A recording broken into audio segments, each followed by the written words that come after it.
setting up a WiseEye Mini. They have to be messed with via a mobile device.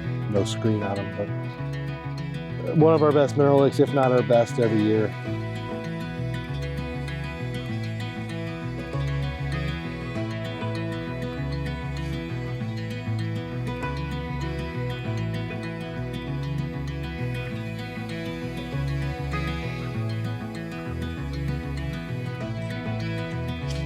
Traditional spot for a cell camera every year.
All right, guys.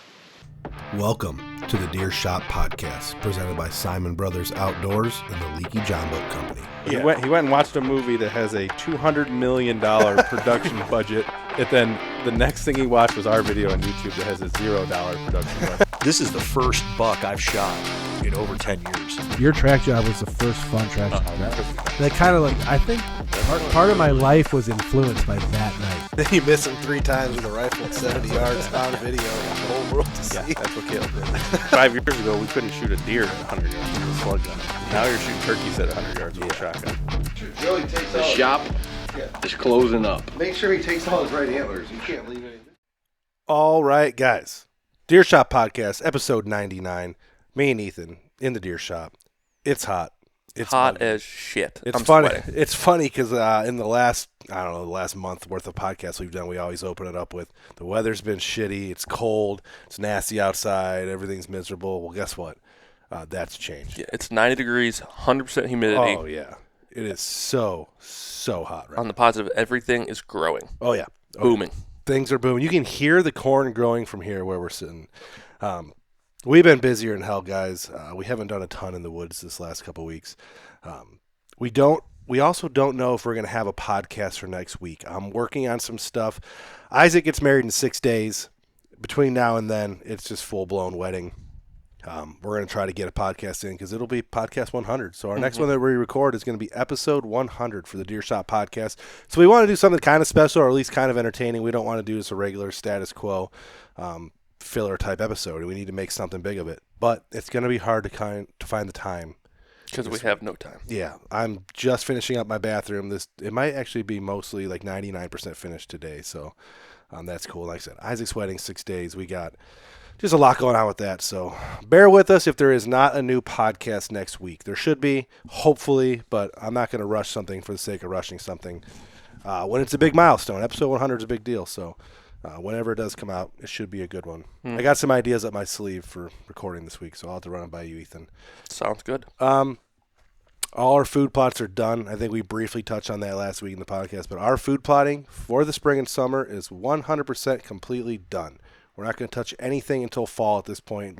It'll be mid-August before we even go back there and start working on some of the fall plots. We did a cover crop in one of our plots that's going to need a lot of attention. The rest will be just set and go. They're growing really well. We've had a whole bunch of Family Dream Farm episodes this week. So if you're watching on YouTube or our YouTube channel, there's at least four or five new Family Dream Farms this week. I just hammered a whole bunch out. Just a bunch of fat, sweaty men. Yep, fat sweaty men, heavy. tilling, plowing, seeding, planting. But Sunday's episode, so when you're watching this on Monday, you're listening to this on Monday. The episode we released yesterday on Sunday, Family Dream Farm, will be the best one to watch. It's kind of a recap of everything we've done this year, a little bit of history of two of our main food plots. I take some historical footage, put it in there. We talk about a couple of the bucks that we're looking for this year and some of the bucks we've hunted there in the past. And speaking of bucks from this year, all signs are pointing towards early season. We have a lot of good deer run using the farm right now. Yeah, it's only June, but I think staying out of the woods has obviously helped a lot with deer coming around, and we've had some good bucks in the area. Yeah, I mean, we have at least 2 or 3 different mature bucks using the farm right now feeding in June, which is kind of unheard of for us. Normally, we don't really start seeing this stuff until the soybeans start getting a little taller. Late July, early August is when we start really recognizing those mature bucks. It's June. They're hitting our food plots. We've had multiple deer on camera. Ethan's been filming some deer from the road with the new lens, some deer that we're not even sure who they are or what they are. There's deer we've been filming that we don't even have on trail camera right now, so that's kind of exciting. Pretty cool. There was a really nice buck that showed up the other day. It's in the Family Dream Farm episode. If you watch, it's on the cover, the thumbnail. I don't know what buck it is per se. Talking about the one we got on camera? Yeah. That night? Yeah, he's got a big old pot belly. He's at least a 5-year-old, heavy rack already started. I mean, he's exactly what you want. I saw him from the road. I'm like, whoa, what's that? Exactly what you want to see this time of year. Lots of 2 or 3-year-olds. Our mineral licks are getting hit pretty good. We have a lot of cameras on the food plots that are getting hit pretty good. Some of our farm fields did not get planted, so that warm or that cold, shitty, rainy, nasty weather we talked about earlier, it resulted in some of our crop fields here on the home farm. The farmer was not able to get anything in. I've talked to him. They are either going to do a winter wheat crop in September or put in some type of cover crop in like August or September. If they do the cover crop, we'll probably supplement that with food plots of our own, fall food plots, radishes, turnips, that kind of thing. If they do the winter wheat, we won't do anything because that'll take care of the fields just fine. But that's going to make our food plots, especially the mega plot, that's going to make it more of an important location on the farm this year. When you don't have ag fields, there's, I think, 15 acres of tillable that did not get sitting barren right now. Did not get planted. So it makes those food plots even more important. It makes that staging plot on the broken time plot even better too. Yep, we have that kill plot we made, and that might be a spot where we can ambush a deer before they make their way out to the main plots. There's going to be a lot. You'll hear a lot about that and see a lot of that on the YouTube channel. Correct me if I'm wrong. The last time we did the kill plot was the year you killed Dad's buck, correct? No.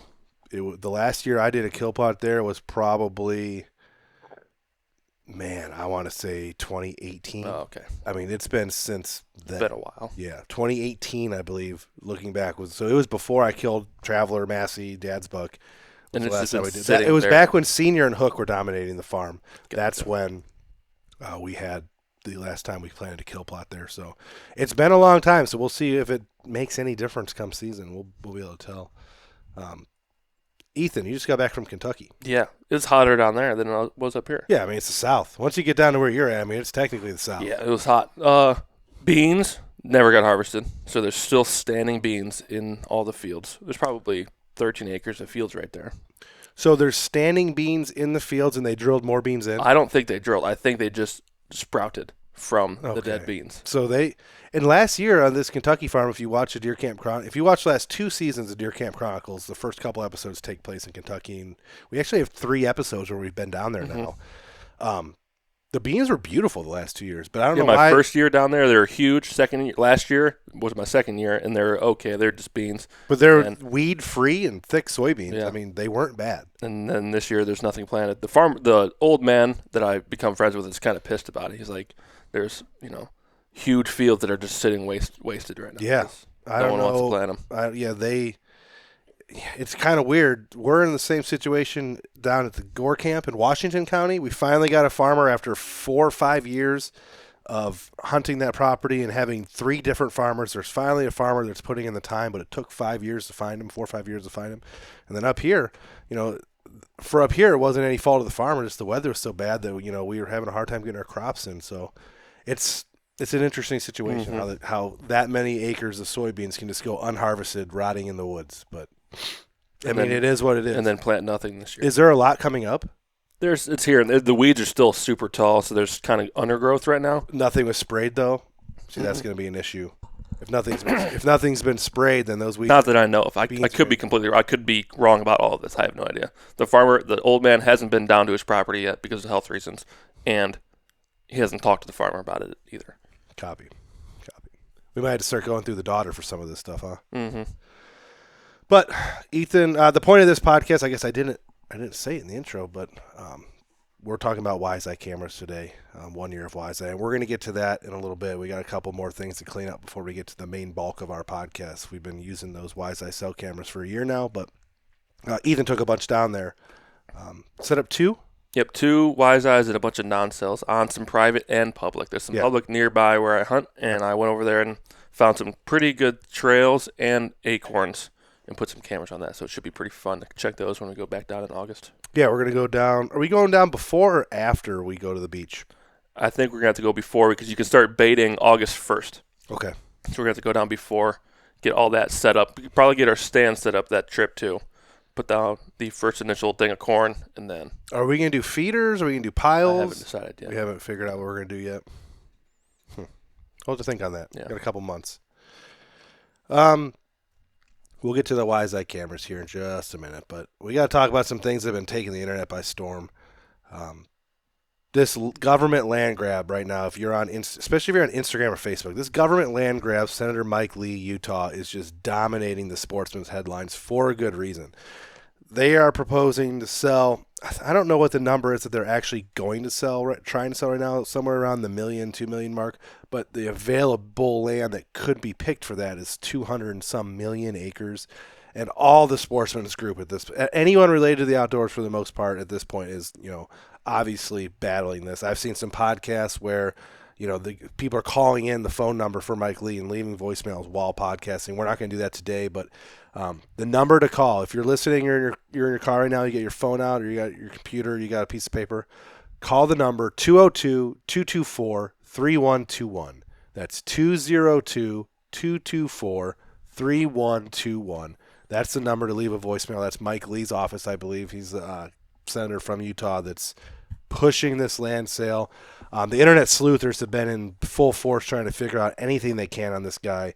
And from what I've seen, I didn't completely fact check this because I'm not Snopes and I don't have the time for it, but it looks like his biggest donor is Microsoft and BlackRock, owned by Bill Gates. Fuck Bill Gates. Bill Gates is the guy that has bought up the most public land of anybody, or the most land. He's the largest landowner in the United States. It looks like Bill Gates is the one that'll probably end up buying this land if it goes up for sale, I would say, to start greasing some palms. I have read in the past, though, that Bill Gates plans to donate his wealth back when he dies. So I wonder, this could to be... who? I don't... To what? I don't know. So, in the back of my mind, maybe goodness will prevail and there'll be a shocking revelation in a couple years where all this land that we lost that's been sold and all this farmland that went away all becomes another Bill Gates National Park, an extra 5 million or some acres. Rich asshole gets it and just fucks off with it. I'm going to still believe the train of thought that maybe Bill Gates will do the right thing. I don't want him to buy this land for any means, but as the largest landowner, maybe one day he'll be able to turn this land back into... It is 2 to 3 million acres of national forest and BLM land, and it makes 250 million acres eligible for sale over the next 5 years. That's bad news. The $250 million or 250 million acres of eligibility is the problem. Places where we went and did our bear hunts, a couple years ago, we did multiple spring bear hunts. Those are places that are near where rich, wealthy people live, and I'm sure there'll be some of the first pieces of land that are going to be sold off. And it's unbelievably sad to think about it. Hunters not only are losing all their access to private land because of all the things that are happening, farms being sold, money taking over, but then to also start losing their public land would be, that'd be terrible. The hunting space is shrinking and shrinking by the day, on private and public. Yeah. And And we see it around here too. A lot of the farmlands, big, huge farms, are getting donated to the parks or the wildlife areas. Well, you cannot hunt; it just becomes wetlands. Yeah. So our local park district in the county we live is the largest landowner in this county, and they get farms donated to them all the time. They do have hunting programs they have opened up, but for the most part, the reason it hurts the average American Joe is no one's paying taxes on that land anymore. So land that was contributing to local economy through farmland leasing, crop leases, taxes, CAUV, all that stuff, all that money that was going somewhere is gone now, and it's owned by the county. Some of it gets opened up for hunting draws. Some of it just gets completely closed. Some of it gets turned into mosquito pits. I don't know why they do that. I would need to know why. I know it has to do with it has to do with some kind of endangered species of birds or bats or something, like creating natural wetland habitat, and the drainages need to go the right direction so that the killbuck in the southern Ohio River watershed doesn't mix with the Lake Erie watershed, and they're making dikes and dams and stuff to keep invasive carp out of certain areas, but they're creating EHD and mosquito pit heaven, which I don't understand. We live in a very weird spot where most of our water goes north, but then 5 minutes south, it goes south. Yeah. We're right at the split. So. Yeah, there is a split. It's the Muskingum River and the Lake Erie watershed. Yeah, so it's technically east. So east of us is where there's a section that goes. It's like southeast of us goes south. Everything else goes north. But land being sold, it hits even home. We're just losing our ability to hunt freely by the year, and it's incredibly sad. And we're trying everything we can to make it go away. I got denied permission on 500 acres in Kentucky. Did you stop and ask? Yeah. How many places? Just one? I stopped at 3. One had a gate. No one was there. The second one, I did a drive-by.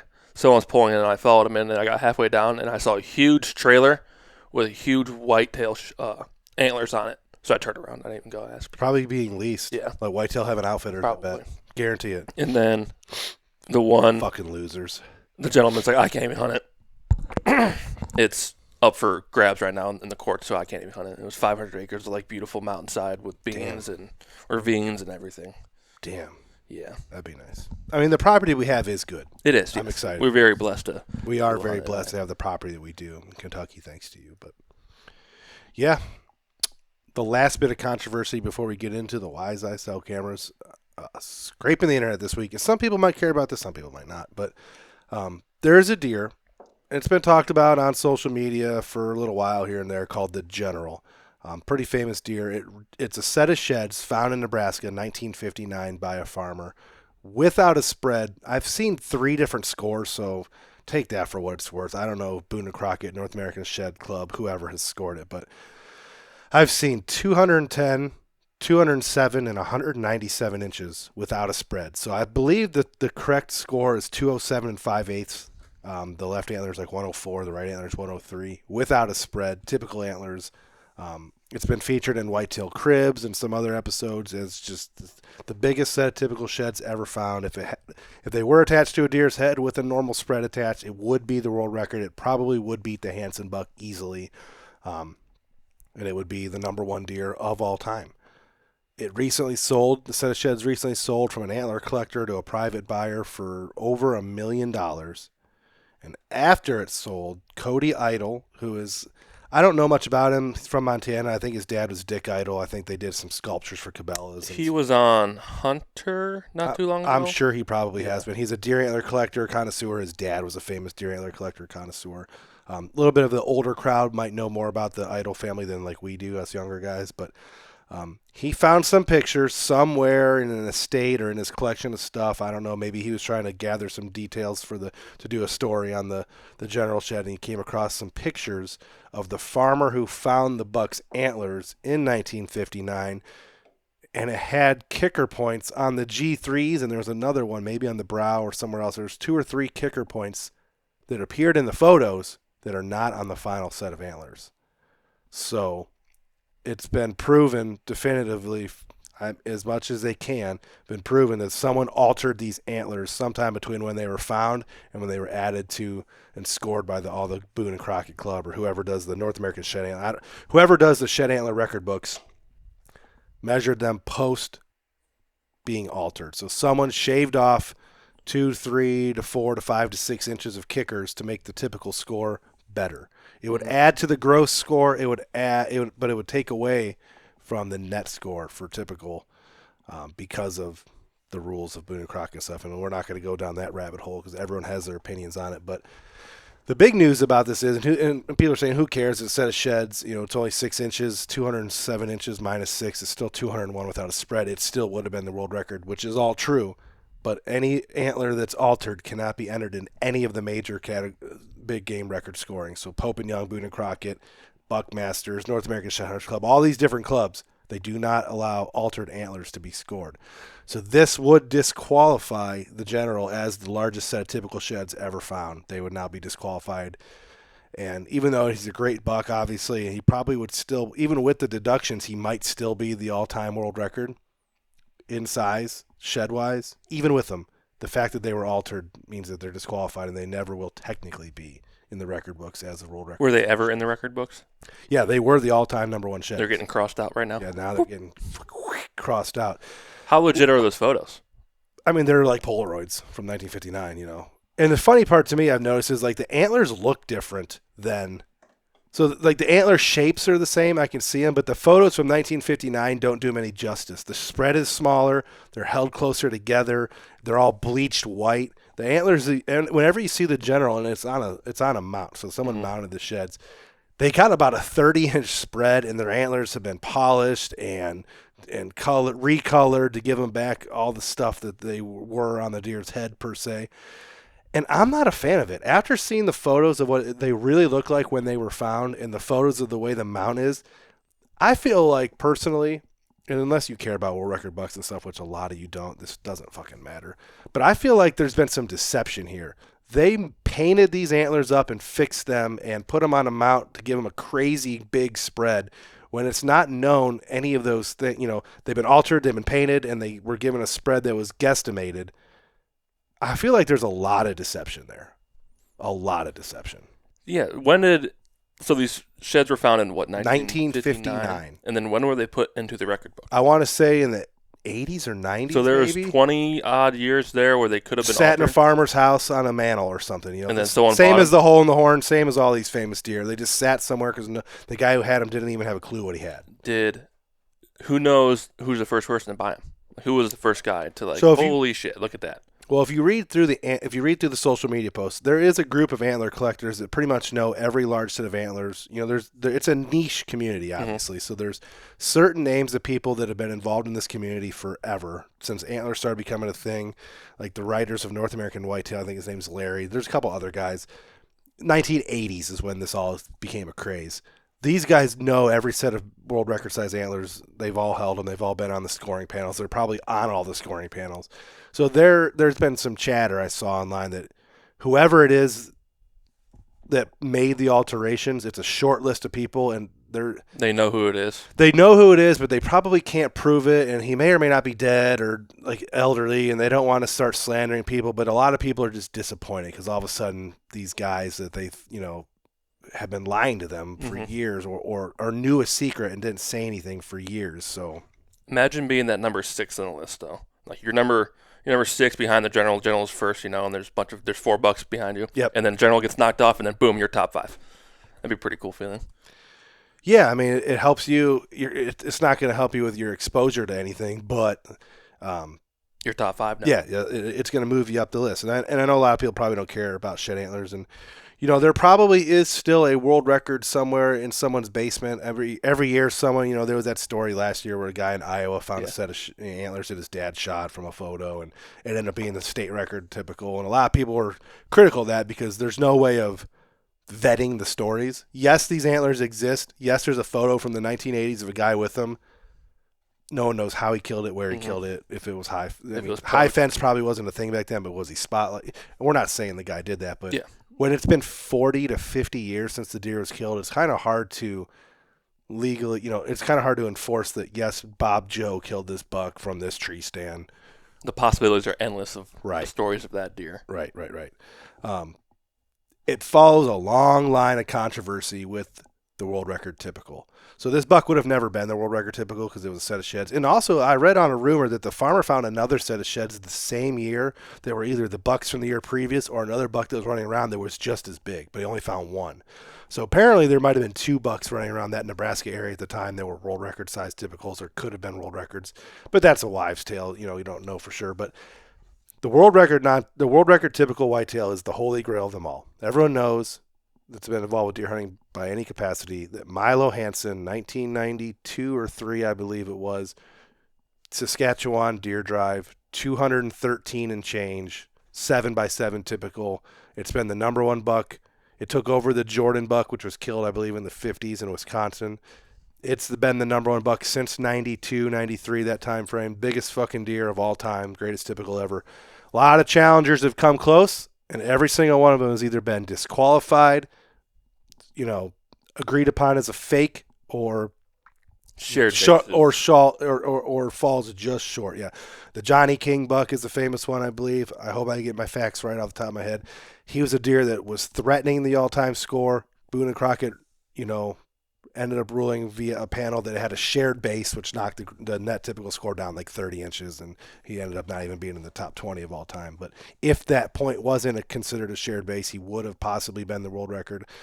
Obviously, the Mitch Rumpala buck is the most famous deer maybe ever. You know, it was officially scored at over Milo Hansen's score, 220-ish, and then when it had to be verified at a later date, and you know, there was all the drama that surrounded it, people saying it was fake. Milo Hansen ended up trying to sue the guy. An agreement was reached, and the Rumpala wouldn't enter it into the record books, and it went, you know, and then it's been disappeared. Yes, lost in a house fire, burned up in a house fire. But then other people say no, that's not true. It's still there. So somewhere the Mitch Rumpala antlers are laying around, possibly as a world record.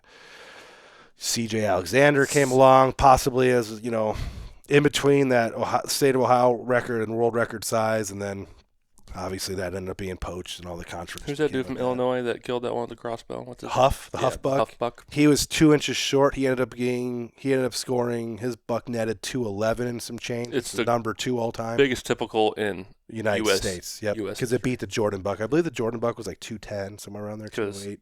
the Hansen buck was killed in Saskatchewan. Canada. Yeah. Yep.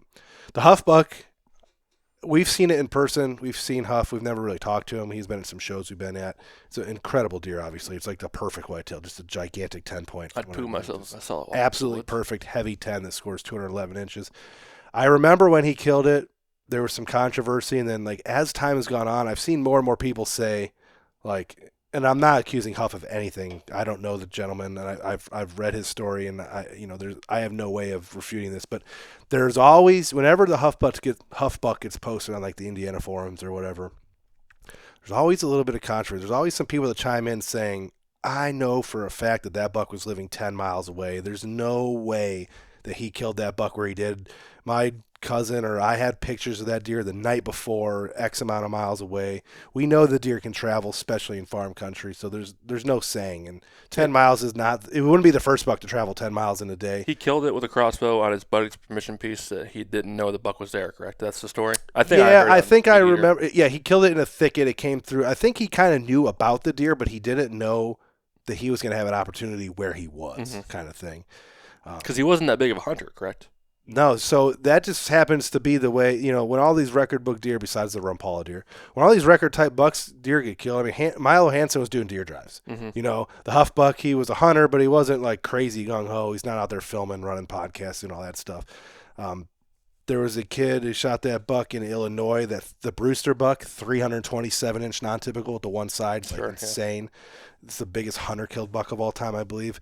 He was like at an outfitter or at a buddy's lease just hunting a draw tree stand. Like they drew cards for which tree stand to be at. So like he wasn't necessarily hunting that specific deer. So the randomness to it, even you could be the greatest hunter in the world and there's still that randomness to it. But then we also have Logan Urban. Yeah. Semi-local kid. Yeah. He has killed multiple big bucks, and he purposely hunts them. So, like, there is the opposite side of that as well. Yeah. Not just random, obviously. And, you know, Logan's buck was incredibly big last year, 260 inches, but, I mean, it's still 80 inches smaller than the Brewster buck, you know, and it wasn't a typical. I mean, Logan Urban's buck had a potential to be a world record size typical if he didn't throw as much crap as he did, junk. But, I mean, that's the holy grail, is killing the world record typical. I would love to one day have an opportunity to deer like that.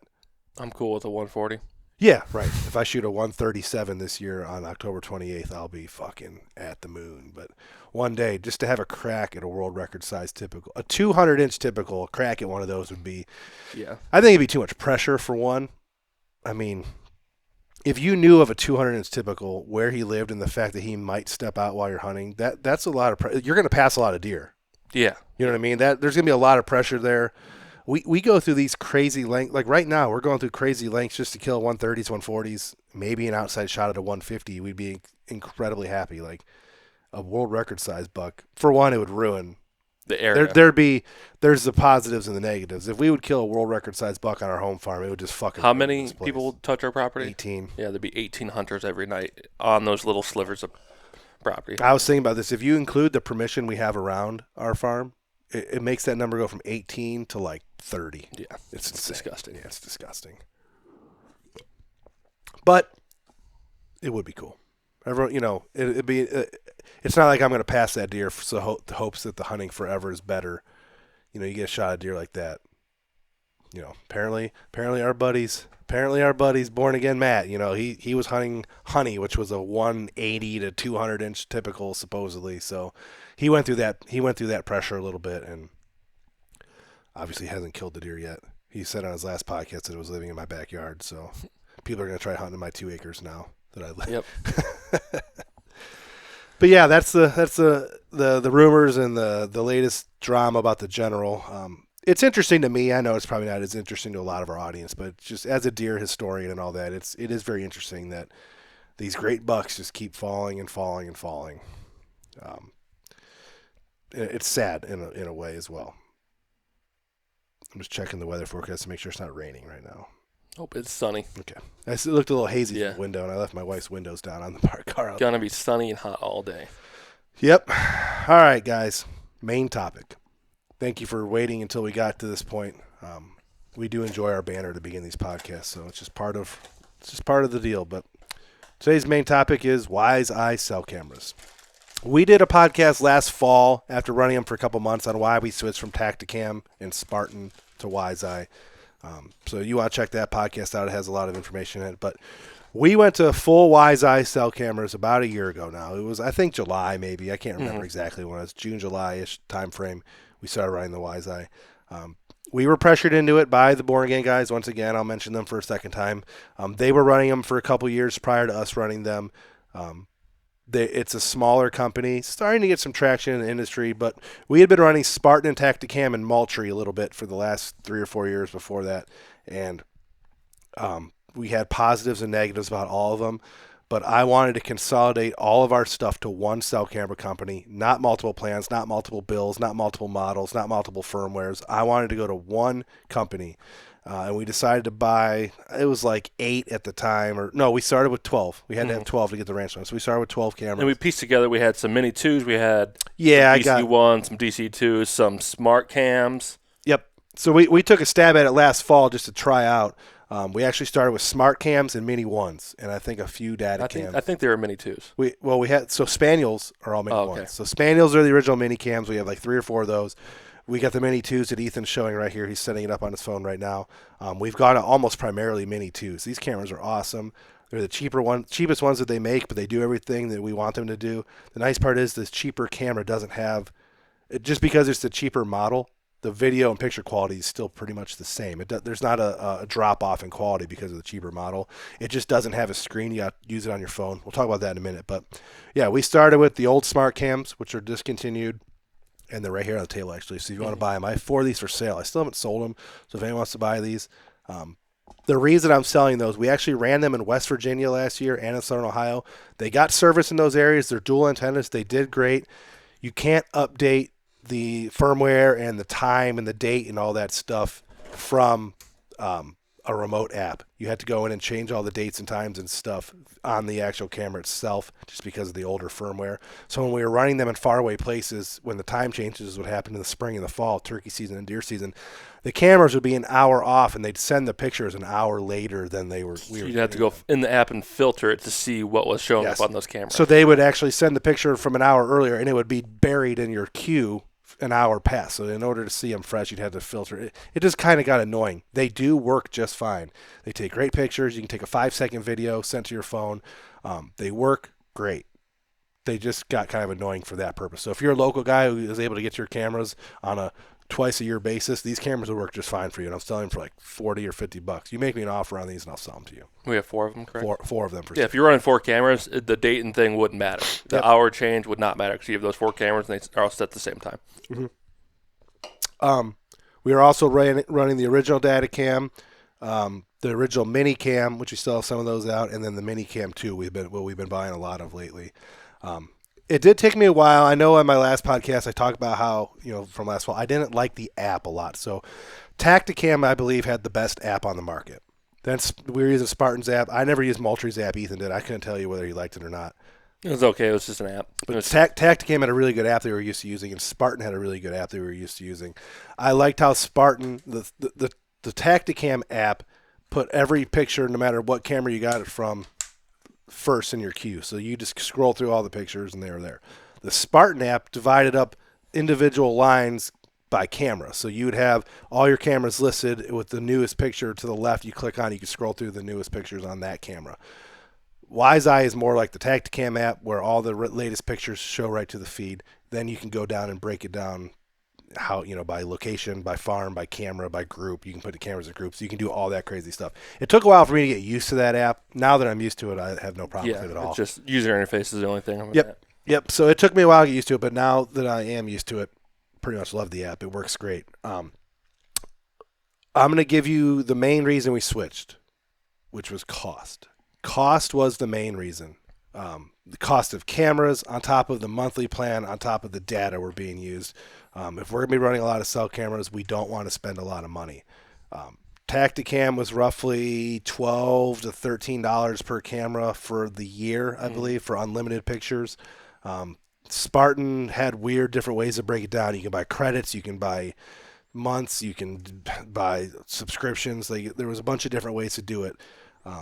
But WiseEye has a feature called the Ranch Plan. It used to be $12, now it's only $10. If you run 10 cameras, it's $6 per camera monthly plus the data used. So for example, last month we used 14 cameras. My monthly bill was $84. We used 0.01 gigabytes of data. Which is incredible. Which is basically $6.02 per camera or something like that. So for $6 a camera, we ran 14 trail cameras. $84 for 14 trail cameras is a steal in this environment. I looked up our busiest month last year. We had 18 cameras running in November. We paid $129, which is $7.16 a camera, a total of $21.87 worth of data. So $7.16 per camera. In November, requesting scrape videos, cameras on scrapes and bait piles and all the other above. We were still only spending $1 and less than $1 per camera in data. And then last month was $84. There was 4,425 pictures and videos sent to our phone. So for almost 4,500 pictures cost us 80 cents. Yeah. Cents. It just made sense. I was paying, I think, like $110 for 5 cameras through Moultrie because they had that pro plan. Oh, yeah. We were all playing. Luke had the stealth cams, I believe. Yeah, there was the stealth cam going for a little while. I was paying $100 a month for my 6 Spartans and another $100 a month. And then Isaac was paying some Tacticam bill as well. Yeah. It was a mess. So we sold everything we had other company wise and conglomerated, and we actually also added in Gore and Spaniel. We said, guys, fuck it. We all hunt each other's properties. We all help each other scout and stuff. Why don't you just buy your cell cameras and add them to our plan? We share videos and pictures every day. So bucks, so it doesn't matter. So Matt and Gore are on this plan with us, and like I said, we're paying between $6 and $7 per month per camera. We're up to, I think how many did you activate now? I have 2 activated, and then there's 3 more. So you added 5 to the 14, so we'll be at 19. Yeah, we'll be running 19 cameras in July. And I'm sure the bill will be. And I'm sure we'll add more. Yeah. Before hunting season. Because it's awesome because I go to Premier Outdoors and I use Born Again's code, which he gave me the wrong code last time. So there's a new new code now. He didn't update on his podcast, though. $109 for a camera. Yeah, that's can't beat it. No. The only camera that's cheaper than that is the Moultrie Edge, which a lot of guys run. Well, They you run can the- buy some Brownings and some off. Browning makes Defenders for like $40, but I wonder how expensive that plan is. So I looked into it, and it for some reason, even though we use a lot of Browning non-cells, we didn't go to Browning for cell cameras for a reason. I think it's because of the plan cost. Yeah. But yeah, for us, this ranch plan has been a game saver. You can utilize the cameras like, Spartan has their Go Live feature. You can utilize these like a Go Live. You can have them sent for immediate check-in whenever a picture is taken. So you can request videos and stuff in real time if you want to. The problem with that is it drains the battery. It keeps the cell lines open pretty much at all times, which drains the battery down a lot faster. So we only have our set on 4 times a day check-in. So when we're requesting our videos during deer season and all that, when they're hitting scrapes and we really want to see stuff, we get batch videos sent to our phone basically 4 times a day. Sometimes you can get lucky and catch it while it's still open, and that video will come through somewhat right away. So when we request it, on the next update, it sends to our phone. Yes. That's when the video comes in. So it's not when you get the next picture. It's when the next update for the settings happens. We have it set so the pictures send immediately. So the picture will send immediately with a preview for the video on most of our cameras. If you request that video, if you get lucky and hit it quick enough, sometimes you get it right away. If not, there's 4 times throughout the day where it'll batch send all the videos. So you might have to wait a couple hours, but the videos come in pretty quick. You can have it so it's automatic, but it'll drain the batteries fast. That's the one thing I complained about in the last podcast, I believe, and I'll complain about it a little bit now. The problem is we don't use expensive batteries. When you're running 19 cell cameras and 50 non-cell cameras, we can't afford to buy lithium batteries. It'd be $500 a month, if not more, in batteries. So we buy bulk Amazon alkaline AA batteries. They do work pretty good, but they're not the best in the world. When it's colder out, you're sending a lot of pictures, the batteries get roached through pretty quick. Is it because the battery's not of the highest quality? That's probably a factor in it. This spring, Matt decided, fuck that. The faraway places, we are going to start buying battery boxes. So Spaniel built us about 7 or 8 battery boxes with, I believe it's a big 9-volt. Yeah. Big 9-volt in there. You waterproof some. They're like a Pelican case, a cheap Pelican Little case. ammo case. Yep, and then with a cord and it plugs in the bottom. The cameras that we set up prior to spring turkey season, so it was like late March, early April, down in Southern Ohio, here at the farm with the external batteries, are still running on the external batteries. I believe some of the external batteries down a little bit, and the regular batteries are starting to kick in place. But we set these cameras up, like I said, late March, early April, and it's now June 22nd. Today's June 22nd, and the external batteries are still ripping. So we're at 2 to 3 months on the external batteries still going. I'm going to buy as many boxes as we have backup batteries to swap through with a charger. So, at least half of our cameras are going to have battery boxes attached to them where we can swap out a main external battery every 3 to 4 months and not have to worry about batteries at all. So that's the system we're going to here at the farm. Not every camera will have a battery box. It'd be nice to have a battery box for every single camera, but we're not going to end up doing that. But half of them, and the ones that are on licks, and the ones that are mineral licks, food pots or food piles in the winter, and like maybe major scrapes that are deep and we don't want to check areas like that, they're going to have an external battery, and maybe even lithiums inside the camera. So when the external does die, we still get another good month or 2 out of them with the regular batteries. But that's been the solvent for having to run as many batteries as we do, is just getting external batteries, and it's been pretty awesome. Yeah, I really like the Moultrie cameras. I like the app. I like the simplicity of it. But the new Edge Pros, Edge 2s and stuff, a lot of guys running, they don't have SD cards. So you can't take every video and picture that you want sent to your phone for HD or the video. You have to request it and use your data. Yeah. For us, we can, at the end of a camera pull and batteries, we can pull the card and have that high definition video on our computer, on our hard drive for the videos. Yeah, the other guys that are doing it can't do that. They have to request every single one of them. Send them to themselves. Yeah. The quality's degraded through Messenger. If you have an iPhone, you can do. It'd be a pain in the ass. I know, Jacob Emery, some Aaron people Olson, don't care about that. Austin Hintz, they all run Moultrie Edge, and they all love them. But it's just for us, having the SD card is huge. I try to do it at least twice a year, spring and fall. Sometimes it doesn't happen, but I have replacement SD cards. We use SanDisk 32 gigabyte Class 3 or Class 2 or Class 3 U10s, the fancy cards with the gold writing. I keep extras so that I can swap them out every 6 months or so and go through the literally 20,000 pictures and videos and try and pull the ones that we want to save for the future and put them in a folder. It takes a lot of time. I'm backlogged on it. There's a lot of cell camera cards that are sitting on external hard drives with 10,000 photos in a folder that I just haven't had a chance to go pull the good ones from. I don't keep every picture ever, but that kind of stuff's important to us. So I do try and backlog and try and go in and save all the good pictures that we need eventually. And there's a lot of videos when I was running the mulch-read. There's a lot of videos that send you the thumbnail and it doesn't look like anything's in there. Yeah, because Buck's about to chase through. And then so you don't request it, you just keep on scrolling, and then you go back on the SD card and you watch all the videos, and your shooter Buck was in the background chasing does for an hour, and you had no idea. There's only so much you can see on these little tiny phone screens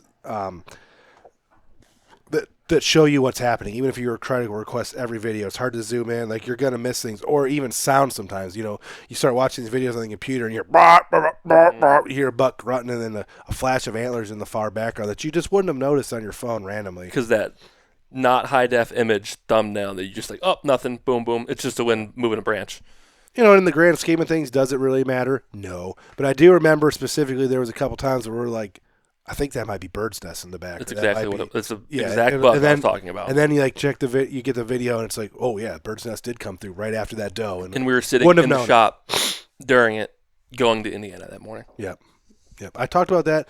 I had a text message thread with Aaron Olson and Matt Borning and Matt that we've been using for the last week or two about some stuff, and we talked about how that year we were in Indiana. I think Kevin did kill a good buck that week. He did, that year, but we had bird's nest and jaws and a bunch of other shooter bucks here at home using the farm in daylight and just at night and just in and around.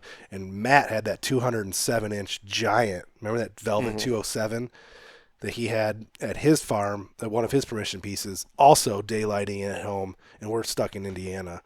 With 65-degree weather. It was even hotter than that, I think. And Nick was right. He's like, why are you guys going to Indiana when you have shooter bucks on your farm? He was right on that one. As much as I love travel hunting, you shouldn't be leaving stuff at home. That's what I love about Kentucky so much, because we can leave and have no shame in it because go back. Our hunting is not open yet. Yeah. Well, the early season, you're correct about that. Durability has been good. We haven't had any cameras technically break yet. I think I've replaced a bunch of antennas. From the raccoons. Yeah, all the antennas are just whatever. So I buy bulk. I not only do I steal antennas off of the old cell cameras we're getting rid of I also buy a bunch of bulk antennas off Amazon, and they work just fine. Yeah. They have no problem. So we've had to replace a bunch of antennas, but no cases have broke that I know of. No, this IR screen here, the sensor screen, none of those have broke. This one looks like it's probably Fresnel, or actually, this is what I'm thinking of, the sticker. Yeah. It is a Fresnel lens that on some of my older trail cameras that have been in the woods for a long time, that gets brittle and breaks, and there's no good way to replace it. I have a handful of trail cameras that still work, but they have an exposed lens that I can't use, and I don't know the best way to go about that. But what else? Anything else? No, I mean, I honestly, guys, we're not sponsored by them. Would we one day maybe decide that we want to go that route? Possibly, but we've been using these WiseEye cell cameras for a year now, and honestly, we are very happy with them. Obviously, they're far from perfect. Nothing is perfect. Every once in a while, we get some, if there's a leaf blowing or it's a hot, sunny day, we're going to get a lot of blank pictures. That happens with all cameras. It's kind of hard to avoid that. One thing that I did notice about these WiseEyes is the customer service. There's I think 2 or 3 Facebook pages where the people who run the camera and the software monitor them, and you put in your name, they can find your email, and what camera you want, and see what's wrong with it, and they tell you within 5 minutes. You just post on Facebook, and it's like, boop. Yeah, they can find your camera in their system. Now, some guys are going to be like, oh, my God. Like, they're going to be able to see where my monster buck is and where my camera's at. They will. But I'll tell you a secret. If you go to the Spartan community page, Elizabeth Swope and all those people, they can also see your camera suits. If you're running Tacticams, Pat Howard can see your cameras, I bet, at any time. So if you're running any of these major cell cam companies, the guys that work for the company can see your pictures. So don't be doing weird shit, all right? Don't be using your camera for, like, you ever see those Facebook weird stuff, because they can see them. They can see them at all times. There's been a couple posts where people are like, my camera got stolen. Some hillbillies in his house fucking his wife on his couch with the camera sitting there. Yeah, right. And it's like, bro, fuck. It's just funny. But yeah, people can see people at the companies can see what your cameras are doing at all times. It's just part of the deal. I know there's actually probably some listeners right now that are in their head are thinking, oh my God, what the fuck? And are like mad. This is America. Privacy. Well, I hate to tell OnX too. Every pin you save on OnX, they can see. Yep. OnX, cell cameras, all of it. The guys that work at the company, the fucking intern that they hire for 6 months that's out of college, that's on a YouTube hunting channel, he can see every pin you have. There's nothing stopping them, just so you guys are aware. Yeah, so we don't have as much freedom as you guys think we do. But the customer service of WiseEye is outstanding. I have not had any problem. I always Shout out to them. They're from Louisiana, so when you call them, they got that Cajun Baton Rouge accent going on. But they've been able to answer all my questions right away. I've had some issues here and there. And it's nothing major. No problem at all. I mean, just bang, bang, boom, fixed. So we're going to keep running them. We have no plans on stopping using these at any time. I would love if they made some cheap non-cell cameras that people could use. I think that'd be kind of cool. I think the next step for cell cameras is a camera that you can activate and deactivate that's not that expensive remotely. So like January 1st happens, we have a camera down in West Virginia. I can deactivate it, and it still takes a whole bunch of pictures, which I don't know. You might be able to kind of do this now, but I'm looking for something that's maybe a little bit cheaper with a more durable antenna, like a built-in heavy-duty antenna.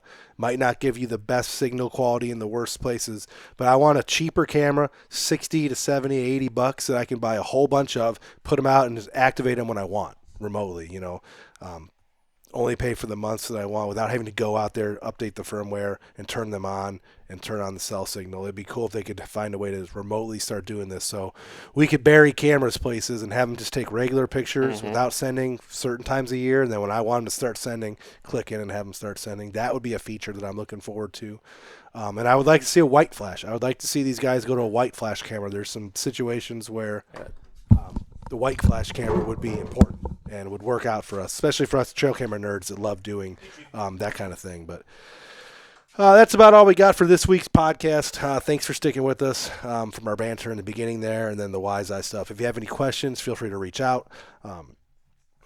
We're an open book. We're going to read off some of the comments that we've got on a lot of this stuff lately. There's been some political comments. There's been some, about this land grab stuff with Mike Lee and everything else. There's been a whole bunch of comments. So one of these upcoming podcasts, I'm going to get through all the back and forth we've had with the users and the listeners. Like I said, we may not have a podcast next week. We may, depending on what I can get done this week. Isaac's getting married in 6 days, so that kind of takes precedence over the podcast. We do not like missing a week, but every once in a while we have to. It's just the reality of just a bunch of average Joe sitting in their shop, drinking beer and talking about deer hunting. Yeah. We don't rely on this for a job, so sometimes it gets pushed to the back burner a little bit. But we do appreciate everyone who listens, tunes in every week, like, subscribe, follow the videos, follow the podcasts. I say it every week, but a lot of stuff coming. I got some films I'm working on. We're working on the Bigfoot podcast. We got the Deer Camp Chronicles Season 3 coming out. We got Isaac has a Western film coming out in a month or two. We got our beach trip coming up. We're going to be catching sharks on the beach in the Outer Banks. We're going to make a whole video of that. Biggest vacation trip we've ever taken. 29 people are going to be in the house. It's going to be fucking pandemonium. Hopefully podcasting live from there, but there's a lot of stuff coming, guys. And once this wedding is over, I promise you guys, the Siman Brothers will be back in the studio, back in action. You're going to see a lot of new content. We just have to make sure we take care of some of our life stuff in the meantime. Mm-hmm. I'm going to mess around with the farm a little bit today, I think. And then, I don't know, finish my bathroom and get out of the heat. But yeah. Deer Shot Podcast, episode 99. Fuck Chris Brackett. Fuck Chris Brackett. Is there anything else we want to add to that? Spooks Band? No. Chris Brackett for sure, but we're out, guys. We're out.